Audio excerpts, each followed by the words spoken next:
I got a mother done gone on. I got a mother done gone on. Makes me feel like my time ain't long. I got a mother done gone on.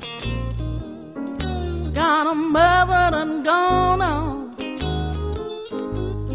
It makes me feel like my time ain't feel like my time ain't long. Well, the bell keep a tolling, tolling. The bell keep a tolling, tolling. Ooh, make me feel like my time ain't long. Yeah, no, the bell keep a tolling, child, the bell keep a tolling. It makes me feel like my time ain't long. Well, I got a father gone on. I got a father gone on. Makes me feel like my time ain't long. Father and gone on. Father and gone on. Make me feel like my time had long. Ooh, the hearse keeper rolling, rolling. The hearse keeper rolling, rolling. And that make me feel like my time ain't long. Lordy, Lord, well, the hearse keeper rolling, rolling. The hearse keeper rolling. Keep me feel like my time ain't no long.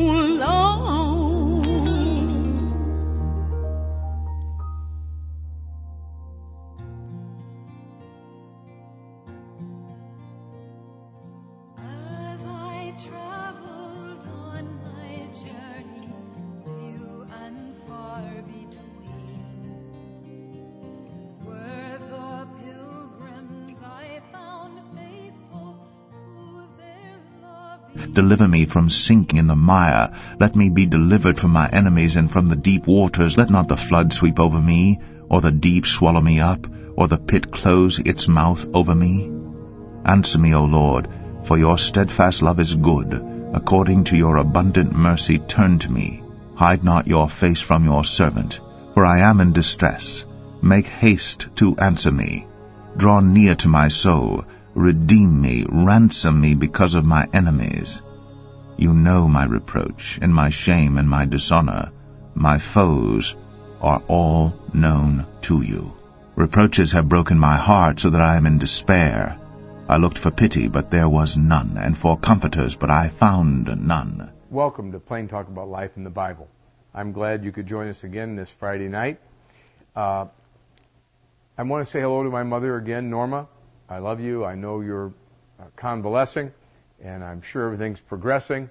And when you get to that new apartment, don't fix me anything to eat, because I don't really trust you cooking anymore. But I will come over and eat at your place, and we'll order in. Okay? I hope you're feeling better.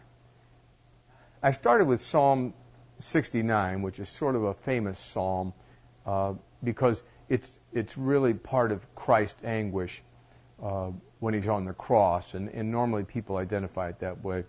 But David here is pleading for God for urgent help. And it seems pertinent to me when talking about Pilgrim's Progress and John Bunyan's own life and the Christian in the story who's walking through the valley of the shadow of death, because that's where we are in his allegory about Pilgrim's Progress. It's a frightening time. We all have these frightening times. In David's life, he had enemies. And when you start Psalm 69, David does one very wise thing. He owns up to it and says, my sin is ever before you. Let me see if I can turn the page here. O God, you know my foolishness, and my sins are not hidden from you, verse 5 of Psalm 69. But he also says the very first sentence, save me, O my God. Save me. And he says, the waters are up around my neck. And he talks like that, and if I'm flooded, I'm weary with my crying, my throat is dry, my eyes fail while I wait for God. Those who hate me without a cause, those mighty who would destroy me. David goes through some real anguish, and it's small wonder that Christ applies this to his period on the cross. And you can see here, it gets worse for him. And over here in verse 14, he says, deliver me out of the mire. Don't let me sink. Let me be delivered from those who hate me, out of the deep waters. You know, sometimes in life, Christians have often expressed it as being in water up to your neck, but just God not allowing it to go over your nose. So you can't drown, but you can surely be frightened and discomforted. And that's exactly how a lot of lives are. It's always surprising to me that people in that state don't cry out to God. Sometimes you'll run into somebody and they'll start to describe their life to you, and it'll be such a pitiful chain of events. You know, that their son's in prison and their father has Alzheimer's, and they go over there every day, and the brothers and sisters hate the person taking care of the Alzheimer's patient because they don't think they're doing the right thing.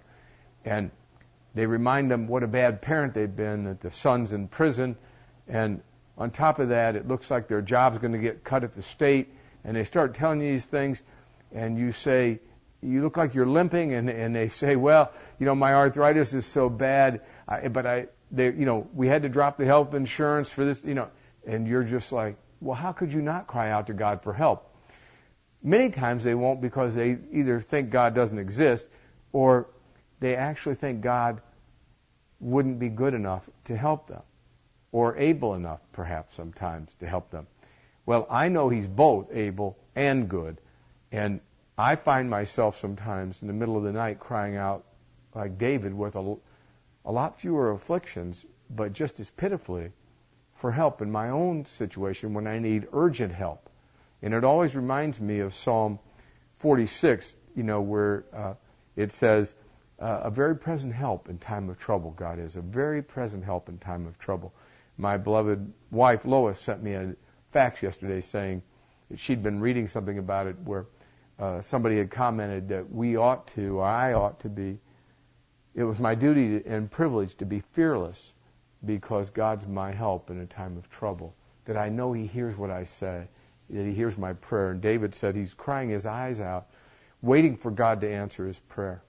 And God will answer his prayer.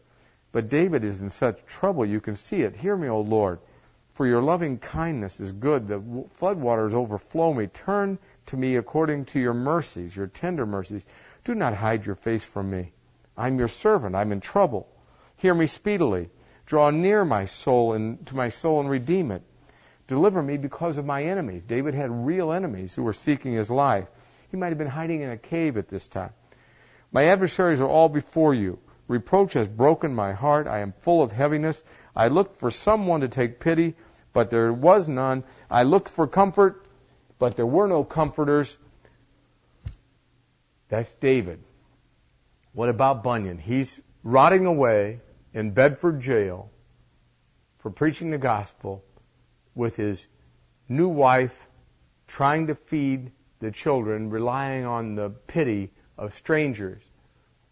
He's receiving reproaches from his neighbors, probably laughter from the clergy in his village. And he's got every night to think about his poor daughter, blind Mary, and the other 3 children, now being raised by a brand new stepmother. 12 years he has these worries.